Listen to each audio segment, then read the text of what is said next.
Live with me, Raksha. We will quickly move across to a breaking news in which, in a huge step towards India's goal to be the global hub of green hydrogen, the Union Cabinet has now approved National Green Hydrogen Mission.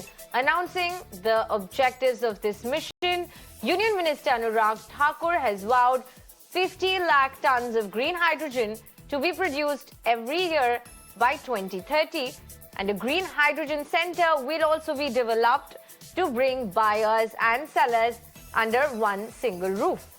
Now, incentives will be given for 5 years regarding electrolyzer manufacturing in the country.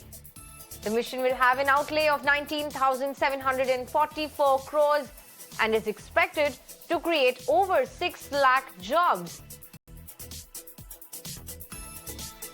While it will also be reducing greenhouse emissions by 50 million tons.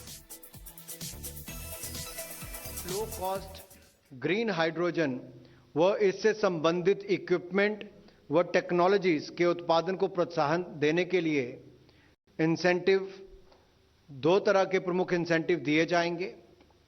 एक तो electrolysers के manufacturing पर 5 वर्षों के लिए incentive दिए जाएंगे। मैं कह सकता हूं कि इसको कुल स्कीम जो 2029-30 तक है, तो इसको पहला तो इलेक्ट्रोलाइजर्स की मैन्युफैक्चरिंग पर इंसेंटिव दिए जाएंगे, दूसरा ग्रीन हाइड्रोजन के उत्पादन पर इंसेंटिव दिया जाएगा। और इन दोनों के लिए जो इंसेंटिव्स कुल मिलाकर 17,490 करोड़ रुपए इसके ऊपर व्यय किया जाएगा। इसके अलावा ग्रीन हाइड्रोजन हब्स का विकास किया जाएगा, जिसमें ग्रीन हाइड्रोजन के उत्पादक एवं उपभोक्ता को एक ही जगह पर लाया जाएगा ताकि ट्रांसपोर्टेशन भी ना पड़े। I'm joined by my colleague Kundan live on this broadcast. Kundan, big move. We heard Union Minister Anurag Thakur. This is not only going to be a big move for jobs creation, but also very important for the climate, for green environment, and it is going to be reducing greenhouse emissions by 50 million tons for the country. या बिल्कुल, जिस तरीके से last year prime minister ने लाल किले से घोषणा की थी कि पूरा जो इंडिया की एनर्जी नीड है उसका 40% नीड रिन्यूएबल एनर्जी से पूरा किया जाएगा, ग्रीन एनर्जी से पूरा किया जाएगा। और उसको लेके आज जो ग्रीन मिशंस की घोषणा की गई है वो एक बड़ा स्टेप के तौर पे देख सकते हैं। और इसका 3 मोटे टारगेट्स रखे गए हैं। पहला टारगेट ये है कि इंडिया की खुद की जो एनर्जी नीड है उसको ग्रीन एनर्जी में कन्वर्ट किया जाए। दूसरा, एक एक्सपोर्टर के तौर पे न केवल इंडिया अपनी प्रोड्यूसर्स हो, बल्कि टेक्नोलॉजी, R&D और इंडिया की जो भी नीड है वो पूरा करते हुए एक्सपोर्ट मार्केट के तौर पे इंडिया अपने आप को प्रेजेंट करे। और दूसरा, जॉब मार्केट्स में ये टारगेट किया गया है कि कम से कम 6 लाख जॉब क्रिएट होगी और 1 लाख करोड़ का पूरा टोटल इन्वेस्टमेंट होगा। और ये टारगेट 2030 तक रखा गया है।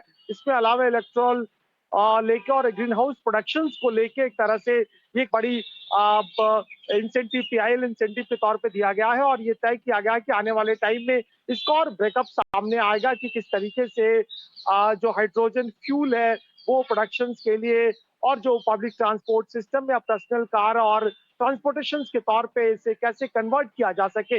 इसी सीरीज में रेलवे ने अभी रिसेंटली अनाउंसमेंट किया था कि जो उनकी जो हेरिटेज ट्रेनें हैं वो उनको ग्रीन फ्यूल में कन्वर्ट करेगी। इसके अलावा जो भी टूरिस्ट ट्रेनें चलती हैं वहां पे ग्रीन फ्यूल में कन्वर्ट किया जाएगा। तो मुझे लगता है कि COP20 में जो भारत ने वादे किए थे दुनिया को कि ग्रीन एनर्जी के तौर पे भारत अपनी प्रोडक्शंस बढ़ाएगा, कैपेसिटी इनहांस करेगा और एमिशंस को कम करेगा, उसको लेके एक बड़े डिसीजन के तौर पे आप देख सकते हैं।